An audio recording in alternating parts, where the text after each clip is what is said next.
نحمده ونصلي على رسوله الكريم اللهم صل على سيدنا ومولانا محمد النبي الأمي وعلى آله وأصحابه وبارك وسلم۔ میرے معزز خواتین و حضرات، ہمارا آج کا درس سورۃ یاسین سے ہے۔ یاسین والقرآن الحکیم۔ حضور علیہ السلام نے اس سورت کے بارے میں ارشاد فرمایا، ان لکل شیء قلبا وقلب القرآن یاسین، کہ ہر چیز کا دل ہوتا ہے اور قرآن پاک کا دل سورۃ یاسین ہے۔ اس کی ایک وجہ امام غزالی رحمہ اللہ نے یہ بیان فرمائی ہے کہ اصل مقصود جو ہے وہ قبر و حشر ہے، آخرت ہے، اللہ کی رضا ہے۔ اس سورۃ مبارکہ میں قیامت اور آخرت کے مضامین کو بڑی اہمیت سے بیان کیا ہے۔ جب انسان کے دل میں آخرت بیٹھ جاتی ہے تو نیک عمل کرنا آسان، گناہ چھوڑنا آسان۔ تو خوف آخرت گویا دل کی حیثیت رکھتا ہے۔ جس طرح جسم میں دل ہے، وہ ٹھیک ہو تو بندہ ٹھیک، وہ خراب تو پورا جسم خراب۔ اسی طرح خوف آخرت شریعت میں دل کی حیثیت رکھتا ہے، چونکہ اس صورت میں قیامت کا، آخرت کا ذکر اہمیت سے ہے، اس لیے اس قرآن پاک کو قرآن کا دل کہا گیا ہے۔ اگر یہ تشریح نہ بھی ہوتی تو آپ علیہ السلام کا یہ فرمان ہی کافی تھا کہ ہر چیز کا دل ہے اور قرآن پاک کا دل سورۃ یاسین ہے۔ کیوں ہے، کیسے ہے، اس پہ ہمیں بحث ہی نہیں ہے۔ اسی طرح اس سورۃ یاسین کا نام سورۃ عظیمہ بھی ہے، عظمت والی۔ اس کا ایک نام مدافعہ بھی ہے، عذاب کو دفع کرنے والی۔ اس کا ایک نام معمہ بھی ہے، انسان کو سنبھالنے والی یا آسان کرنے والی۔ اس کا ایک نام قاضیہ بھی ہے کہ اس سے بندوں کی حاجتیں پوری ہوتی ہیں، اس لیے اہل علم نے اس کے بہت سے فوائد نقل کیے ہیں۔ ایک روایت میں حضور علیہ السلام نے فرمایا، وَقْرَؤُوهَ عَلَى مَوْتَاكُمْ، اپنے مردوں پر اس کو پڑھا کرو۔ یعنی جب کوئی انسان مرنے لگے، حالت اس کی جو ہے وہ موت اور زندگی کے درمیانی ہو جائے، نزع کی حالت محسوس ہو، تو سورۃ یاسین پڑھا کرو، اس سے روح آسانی سے نکل جاتی ہے۔ تو یہ یاسین جو ہے، اب یہاں ایک مسئلہ یہ ہے کہ یاسین نام رکھنا جائز ہے کہ نہیں۔ بعض حضرات کہتے ہیں جائز ہے اور بعض حضرات کہتے ہیں جائز نہیں ہے، لیکن زیادہ بہتر بات یہی ہے کہ یاسین نام رکھنا جائز ہے، لیکن وہ ایسے نہیں لکھیں گے جیسا کہ یہاں اس کے شروع میں لکھا ہوا ہے، بلکہ یاسین کو یا الف کے ساتھ لکھیں گے، یا الف سین یہ نون، یوں لکھیں گے جیسا کہ قرآن پاک کے اندر مختلف جگہوں پر یہ یوں لکھا ہوا آیا ہے، سلام علی الیاسین۔ تو اس طرح یاسین لکھا جائے گا جب یہ کسی انسان کا نام ہوگا۔ اسی طرح اس سورت میں اللہ تعالیٰ فرماتے ہیں حضور علیہ السلام کو، لِتُنذِرَ قَوْمًا مَا أُنذِرَ آبَاؤُهُمْ فَهُمْ غَافِلُونَ، آپ ایسی قوم کو ڈرائیں جن کے باپ دادا کے پاس ڈرانے والا نہیں آیا اور یہ لوگ غفلت میں ہیں۔ اب یہ عجیب بات ہے، جبکہ دوسری سورت جو اس سے پہلے گزری ہے اس میں یہ تھا وَإِن مِّنْ أُمَّةٍ إِلَّا خَلَا فِيهَا نَذِيرٌ۔ اللہ فرماتے ہیں ہر امت میں ایک بندہ ڈرانے والا ہم نے بھیجا ہے۔ اس آیت میں یہ ہے کہ آپ ان لوگوں کو ڈرائیں جن کے باپ دادوں کے پاس کوئی ڈرانے والا نہیں آیا۔ تو اہل علم نے اس کے دو مطلب بیان کیے ہیں۔ ایک مطلب تو یہ کہ ان کے باپ دادوں کے پاس حضرت ابراہیم، حضرت اسماعیل علیہ السلام آئے تھے، لیکن چونکہ ایک طویل زمانہ گزرا ہے ان کے بعد کہ پھر کوئی نہیں آیا، تو اس طویل زمانے کی وجہ سے نہ آنے سے اس کو تعبیر کیا گیا ہے کہ ان میں کوئی پیغمبر نذیر بن کے، ڈرانے والا بن کے نہیں آیا۔ دوسری بات یہ بھی ہے کہ ہر جگہ جو ڈرانے والا آتا ہے وہ لازمی نہیں کہ وہ نبی ہی ہو، کہیں نبی خود جاتا ہے، کہیں نبی کے نائبین جاتے ہیں۔ جیسے حضور علیہ السلام سارے جہاں کے لیے نذیر ہیں، لیکن آپ تو جزیرۃ العرب سے باہر تشریف نہیں لے گئے، بلکہ دنیا کے ہر ملک، ہر شہر کے اندر آپ کے جو نائب ہیں صحابہ کرام رضوان اللہ علیہم اجمعین وہ گئے، امت کے علماء گئے، تو لیکن یہاں یہ بات بتانا مقصود ہے کہ جو بات براہ راست نبی کرتا ہے، جو اثر اس کا ہوتا ہے وہ نیب کی بات کا نہیں ہوتا۔ تو اس لیے فرمایا کہ اگرچہ ابراہیم اور اسماعیل علیہ السلام ان کے باپ دادوں کے پاس آئے تھے، ایک تو انہیں طویل عرصہ گزر گیا، دوسرا یہ کہ درمیان میں جو لوگ آئے وہ انبیاء نہیں تھے بلکہ ان کے نائبین تھے، براہ راست ایک طویل عرصہ ہوا کہ انہیں ڈرانے والا کوئی نہیں آیا۔ اس لیے اللہ تعالیٰ فرماتے ہیں کہ آپ ایسی قوم کو ڈرائیں جن کے باپ دادوں کے پاس کوئی ڈرانے والا نہیں آیا اور وہ غفلت میں پڑ گئے۔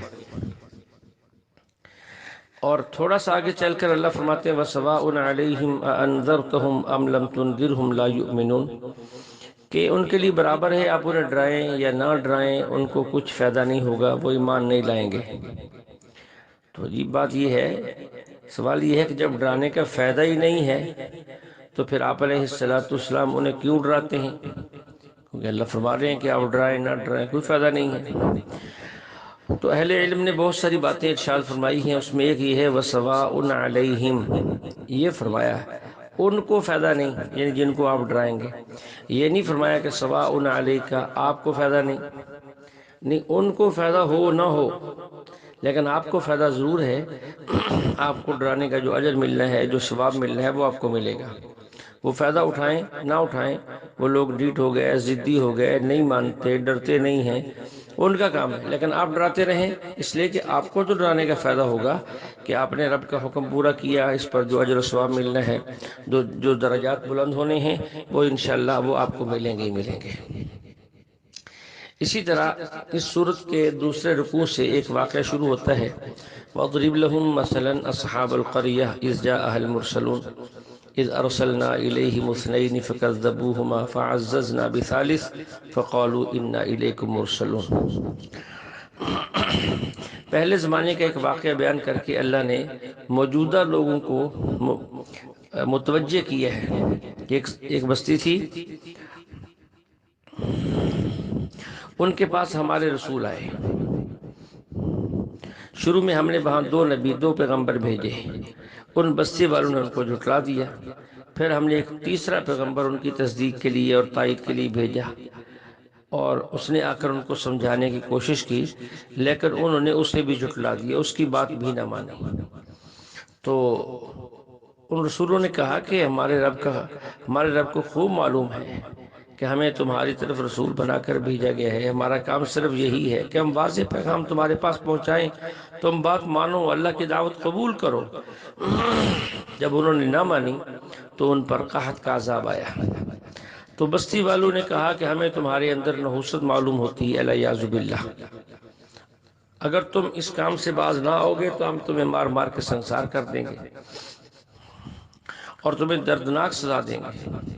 تو پیغمبروں نے جواب دیا کہ نحوست ہماری وجہ سے نہیں ہے، نحوست تمہارے ساتھ لگی ہوئی ہے، تم یہ باتیں اس لیے کر رہے ہو کہ تمہیں ایک واضح پیغام پہنچایا گیا، تم لوگ حد سے گزر گئے ہو۔ تو قرآن پاک کی آیت قالوا انا تطیرنا بکم، وہ لوگ کہتے ہیں کہ ہمیں تمہارے اندر نحوست معلوم ہوتی ہے۔ کیا مطلب؟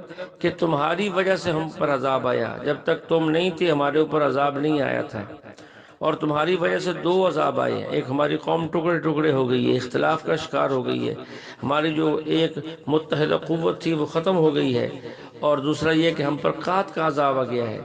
جب تک تم نہیں تھے، گناہ تو ہم پہلے بھی کرتے تھے، شرک پہلے بھی کرتے تھے، لیکن ہمارے اوپر یہ عذاب نہیں آئے تھے، اب تم آئے ہو تو تمہاری وجہ سے یہ دونوں مصیبتیں ہمارے اوپر آئی ہیں۔ اب بظاہر تو ان کی بات بڑی وزنی معلوم ہوتی ہے کافروں کی، لیکن بات یوں نہیں ہے، دراصل بات یہ ہے، علماء فرماتے ہیں پہلے جب وہ کفر کرتے تھے، گناہ کرتے تھے، نافرمانیاں کرتے تھے، تو ان پر عذاب اس لیے نہیں آتا تھا کہ ان کے پاس کوئی سمجھانے والا نہیں آیا، کوئی دعوت دینے والا نہیں آیا، کوئی اللہ کا پیغام لے کر نہیں آیا، ان پر حجت تام نہیں تھی، اور اللہ کا اصول یہ ہے جب تک کہیں پیغام نہ پہنچ جائے اس وقت تک اس قوم کو پکڑتے نہیں ہیں۔ لیکن جب انہیں سمجھا دیا گیا کہ کفر سے رک جاؤ، شرک سے باز آ جاؤ، جرم نہ کرو، گناہ نہ کرو، تو حجت تام ہو گئی۔ اب انہوں نے نہیں مانا تو اب عذاب آیا ہے، تو فرمایا یہ نحوست تمہاری وجہ سے ہے کہ تم نے نہیں مانا اس لیے عذاب آیا۔ دوسرا جو تم کہتے ہو کہ تمہاری وجہ سے ہمارے ٹکڑے ہو گئے. انہوں نے کہا کہ نہیں، ہماری وجہ سے نہیں ہوئے، یہ 2 ٹکڑے تمہارے قبیلوں کے جو ٹکڑے ہوئے ہیں، تمہارا جو طاقت بکھر گئی ہے تمہاری وجہ سے ہے. وہ کیسے؟ کہ پہلے تم سارے کے سارے ایک ہی دین یعنی کفر پر تھے. اب اللہ کے پیغمبر آئے، انہوں نے سمجھایا کہ یہ کفر ہے، یہ شرک ہے، یہ حرام ہے، یہ گناہ ہے، اس کو چھوڑ دو. تو تم میں سے کچھ لوگوں نے مان لیا اور کچھ نے نہیں مانا. اگر تم سارے کفر چھوڑ کر ایمان قبول کر لیتے، تمہاری قومیت نہ ٹوٹتی، تمہاری طاقت نہ ٹوٹتی. لیکن تم سب نے اللہ کی دعوت کو قبول نہیں کیا، بعضوں نے کیا، بعضوں نے نہیں کیا. اس لیے یہ تمہاری جو طاقت ٹوٹی ہے یہ تمہارے عمل کی وجہ سے ہے. طائرکم معکم، تمہاری نحوست تمہارے ساتھ ہے، یہ مطلب ہے اس کا. اور اسی کے تھوڑا سا آگے چل کر وجاء من اقصى المدینة رجل يسعى قال یا قوم اتبعوا المرسلین. شہر کے کنارے سے ایک آدمی دوڑتا ہوا آیا اور اس نے آ کر کہا کہ میری قوم بات سنو، ان رسولوں کی بات مان لو، یہ سچے ہیں، تم سے کچھ مانگتے نہیں ہیں، یہ صحیح راستے پر ہے. تو یہ بندہ کون تھا؟ قرآن نے تو اس کو رجل سے تعبیر کے، ایک بندہ تھا. بعض مفسرین اس کو حبیب نجار لکھتے ہیں.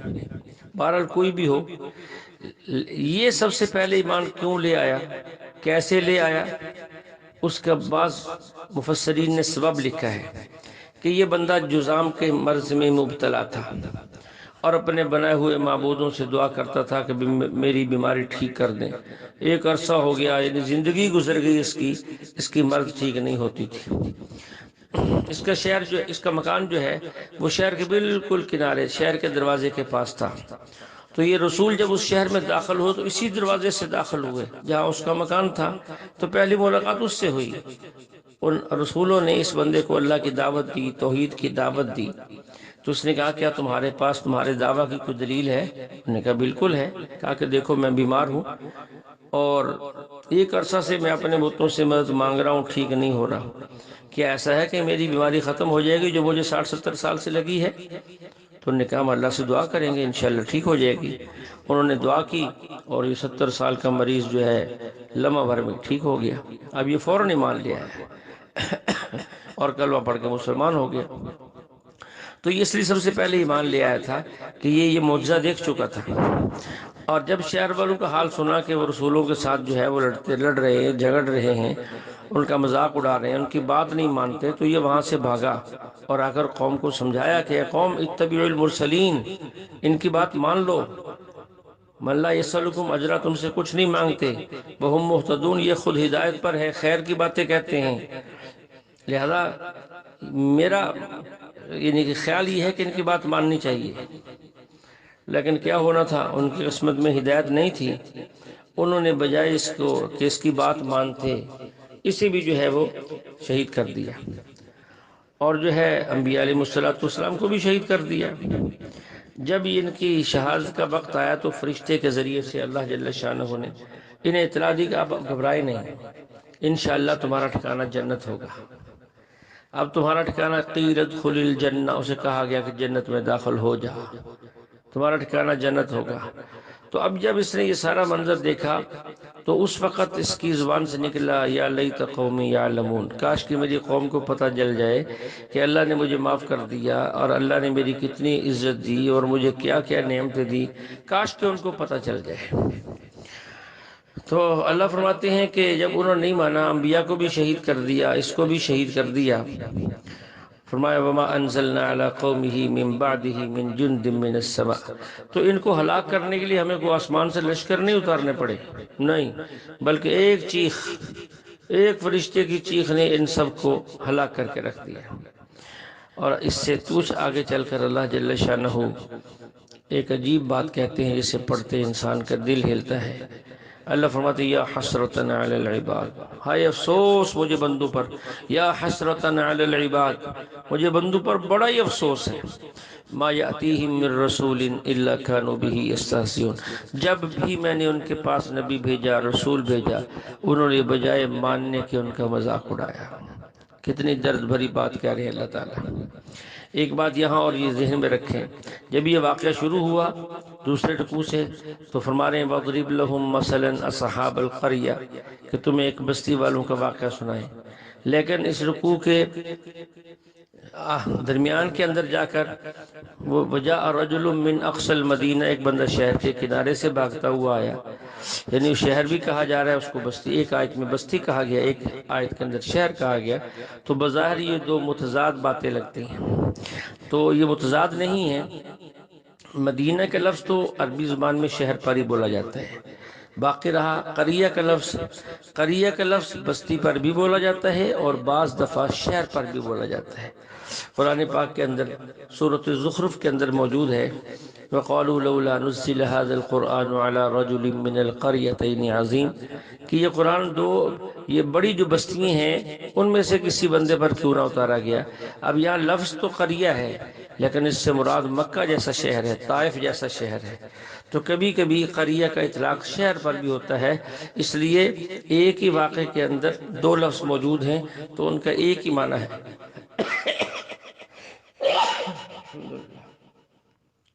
تو ان کا ایک ہی معنی ہے کہ وہ شہر ہی تھا، وہ بستی نہیں تھی. باقی یہ کہ وہ بستی کون سی تھی، ان رسولوں کے نام کیا تھے، اصول تو یہ ہے کہ جس چیز سے قرآن پاک خاموش رہے ہمیں بھی خاموشی اختیار کرنی چاہیے. بلا وجہ اس کی ٹو کے اندر اور اس کی تحقیق میں نہیں لگنا چاہیے کہ وہ جگہ کہاں تھی. بعض مورخین نے لکھا ہے کہ وہ بستی انطاکیہ تھی جو ملک شام کے اندر واقع ہے. ان کی طرف آنے والے جو رسول تھے پہلے دو، ایک کا نام صادق تھا، ایک کا نام صدوق تھا، اور تیسرا جو پھر ان کی تائید کے لیے اللہ نے بھیجا، ایک روایت میں اس کا نام شلوم لکھا ہے اور ایک کے اندر اس کا نام شمعون لکھا ہے. بہرحال وہ بستی کہیں بھی ہو، آنے والے انبیاء اور رسول کوئی بھی ہوں، بتانا کا مقصود یہ ہے کہ جب کوئی نصیحت لے کر آئے اس کی نصیحت کو مان لینا چاہیے اور اس کی بات کو قبول کر لینا چاہیے. اللہ کے حکموں کی پابندی کرنی چاہیے اور ایسی باریک تحقیق میں پڑھنے کے لیے ہمیں اسرائیلی روایات اور ضعیف روایت کا سہارا لینے کی ضرورت نہیں ہے. مقصود بغیر ان ناموں کے بھی حاصل ہے تو بس اسی پر جو ہے اکتفا کرنی چاہیے. اس کے ساتھ ہی پیچھے جو ایک میں عرض کر چکا ہوں، جب وہ بندہ شہید ہونے لگا یا شہید ہو گیا تو اسے کہا گیا قیل ادخل الجنہ کہ جاؤ جنت میں داخل ہو جاؤ. یہاں سے اہل باطل معتزلہ کا اور کرامیہ کا بقیہ ماندہ حصہ مماتی جو ہے وہ اس سے استدلال کرتے ہیں کہ دیکھیں موت کے بعد جو عذاب ہے، جو ثواب ہے، اس کا جسم سے کوئی تعلق نہیں ہے. بھئی کیوں نہیں ہے؟ کہتے اللہ اس فرمانے ادخل الجنہ جنت میں داخل ہو جا، جبکہ جنت میں تو انسان داخل ہوگا محشر کے حساب و کتاب کے بعد، اس سے پہلے تو داخلہ ہوگا نہیں. یہاں اللہ کہہ رہے ہیں کہ جاؤ جنت میں داخل ہو جاؤ، تو یہاں روح کو جو ہے جنت میں داخل کیے جا رہے ہیں. تو معلوم ہوا کہ مرنے کے بعد سارے معاملات روح کے ساتھ جڑے ہوئے ہیں، جسم کے ساتھ کوئی تعلق نہیں ہے. اس پر تفصیلی گفتگو گزشتہ درسوں میں کر چکے ہیں کہ اس کی حقیقت کیا ہے. بس یہاں دو لفظوں میں سنیں. اس کا یہ معنی نہیں ہے جو یہ لوگ کر رہے ہیں، بلکہ یہاں اس کا معنی یہ ہے، دیکھو روح تو مرنے کے بعد علیین میں ہے، بقول ان کے علیین کے اندر ہے. ابدی جنت جہاں انسان نے رہنا ہے وہاں تو روح داخل ہی نہیں ہوئی، روح تو علیین کے اندر ہے، یہ تو داخل ہی نہیں ہوتی وہاں. تو پھر یہ کہنا کہ جنت میں داخل ہو جاؤ اور یہ روح کا حکم ہے، یہ کہاں سے نکل آیا ہے؟ باقی رہی شہداء کے بارے میں چونکہ نص ہے، اللہ کا حکم واضح ہے اس لیے اس کو ہم مانتے. یا ان کو یہ بات سمجھائی جا رہی ہے، صرف اتنی سی بات سمجھائی جا رہی کہ تم نے قربانی دی ہے، اس کا نتیجہ تمہارے لیے جنت ہوگا، تم اس قربانی کی وجہ سے جنت میں داخل ہوگے.